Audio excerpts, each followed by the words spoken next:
ನಿದ್ದೆನ ಎರಡು ಥರ ಸ್ಪ್ಲಿಟ್ ಮಾಡ್ತೀವಿ.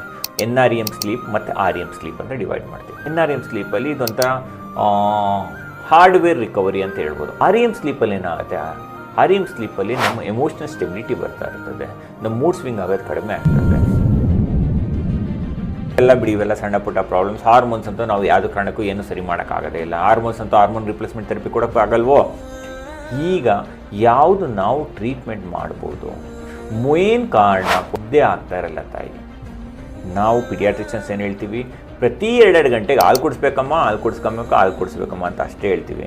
ಒಂದು ಸತಿ ಹಾಲು ಕುಡಿಸೋ ಸೆಷನ್ನಿಗೆ ಹೋಯ್ತು ಅಂದರೆ 15 20 ನಿಮಿಷ ಆಗುತ್ತೆ. ಅದು ಆದಮೇಲೆ ಮಲಗಿಸ್ಕೊಳಷ್ಟು ಅರ್ಧ ಗಂಟೆ ಹೋಯ್ತಲ್ಲ, ಇನ್ನು ಮಿಕ್ಕಿದ್ದು 1.5 ಗಂಟೆ ಉಳ್ಕೊಂತ. ಆ 1.5 ಗಂಟೆಲಿ ಆಕೆ ಪಟ್ಟಂತ ನಿದ್ದೆ ಮಾಡಬೇಕು.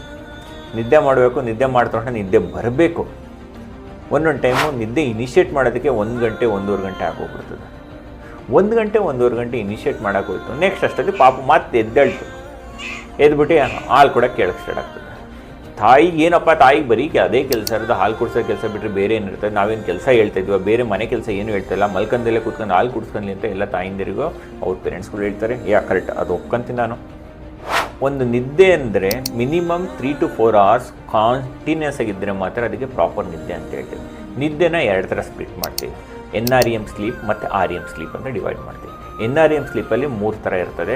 NREM N1 N2 N3 ಹೋಗ್ಲಿ ಬಿಡಿ, ಅವೆಲ್ಲ total. NREM sleep 1, REM sleep 1. NREM sleep ನಮಗೆ ಏನು ಮಾಡ್ತದೆ, minimum 30 minutes to 40 minutes 45 minutes ಇರ್ತದೆ. REM ಸ್ಲೀಪ್ ಎಷ್ಟಿರ್ತದೆ, 60 minutes to 90 minutes ಇರ್ತದೆ. NREM ಸ್ಲೀಪ್ ಯಾಕೆ ನಮಗೆ ಬೇಕು ಅಂದರೆ, NREM ಸ್ಲೀಪಲ್ಲಿ ಇದೊಂಥರ ಹಾರ್ಡ್ವೇರ್ ರಿಕವರಿ ಅಂತ ಹೇಳ್ಬೋದು. ನಮ್ಮ ಹಾರ್ಡ್ವೇರ್ ರಿಕವರಿ ಏನು ಹೇಳ್ತಿದ್ದೆ, ನಮ್ಮದು ಮಸಲ್ಸು ಟಿಶ್ಯೂಸು ಎಲ್ಲ ಪೇನ್ ಬಂದಿರುತ್ತೆ, ಅದಕ್ಕೆ ರಿಲ್ಯಾಕ್ಸೇಷನ್ಸ್ ಕೊಡ್ತಾ ಇರ್ತದೆ. ಇಮ್ಯೂನ್ ಸಿಸ್ಟಮ್ ರೀಬೂಟ್ ಆಗ್ತಾ ಇರ್ತದೆ.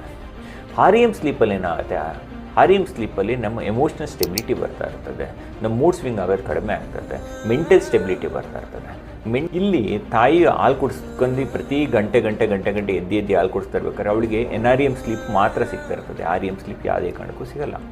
ಈಗ ಅವಳು NREM ಸ್ಲೀಪು ಸಿಕ್ಕಿ REM ಸ್ಲೀಪ್ ಸಿಕ್ಕಿಲ್ದಾಗ ಅವಳ ಬಾಡಿ ಅಂತೂ ಚೆನ್ನಾಗಿ ರಿಕವರ್ ಆಗ್ತದೆ, ಬಟ್ ಎಮೋಷ್ನಲ್ ಸ್ಟೆಬಿಲಿಟಿ ಇಲ್ಲ.